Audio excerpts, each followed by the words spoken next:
So hey guys, ako si Angeline. Nag-aaral, nagpa-vlog at nagne-negosyo. So ngayon, dito tayo sa may sikat na kainan, Pinipilahan, dito sa may Binondo.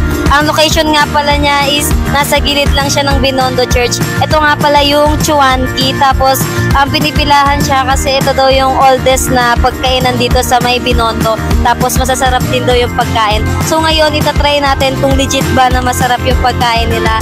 So tara, samahan niyo kami. Dumayo nga pala kami dito sa may Binondo guys. Ayan nga pala yung Chuanki, oldest na fast food siya dito sa may Binondo since 1940. Ito nga pala yung katapat niya, meron siyang katapat na Chooks to go. Tapos ito naman yung loob niya, grabe, ang ganda, very aesthetic din siya. Pagdating namin medyo mahaba pa lang yung pila kasi pa lunchtime pa lang nun. Tapos grabe yung pitchel nila, ang angas. Ngayon lang ako nakita ng ganun. Pero ayan, nauna muna dumating yung in-order naming fruit shake mango. Napakasarap niyan guys, kaya i-try nyo rin yan.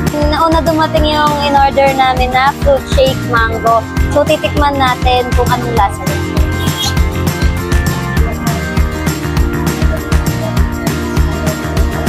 So guys, ang sarap kasi lasang-lasang mango siya. So ayan, kung pupunta kayo dito, tikman nyo tong fruit shake nilang mango. Mabilis lang pala dumating yung order namin. Ayan, fried chicken 5 pieces, tapos Mickey bihon. Meron din kaming wonton mami na in-order. Then, ayan, sweet and sour meatballs. Tapos, itong pork asado. Tapos, yan po nga pala yung pangalan niyang adobo rice. Then, umorder din kami plain rice. Ngayon, titikman natin tong wonton mami. So, ayan, meron siya kasamang siomay.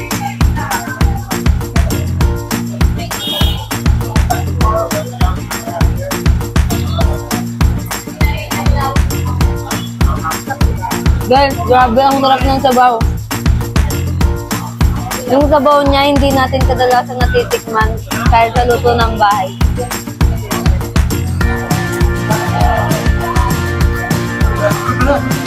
Yung lasa din ng siomay, guys.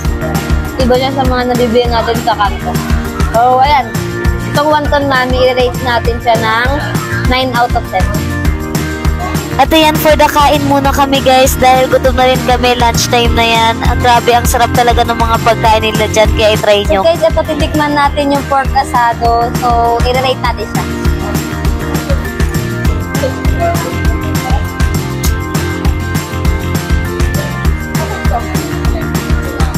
Guys, ang sarap ng pork asado. Alam mo, para siyang yung lasa niya, yung iniikot na manok, tapos may adobo na kasama.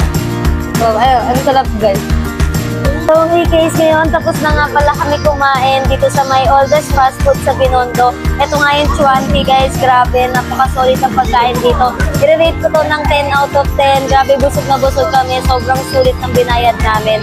So, ayan, i-try nyo rin dito guys pag napadaan kayo sa may Binondo. Highly recommended ko nga pala tong Chuanki. Try nyo na rin guys. Salamat sa panonood. Next pag naman ulit. Bye! Don't forget to follow my social media accounts. Thank you!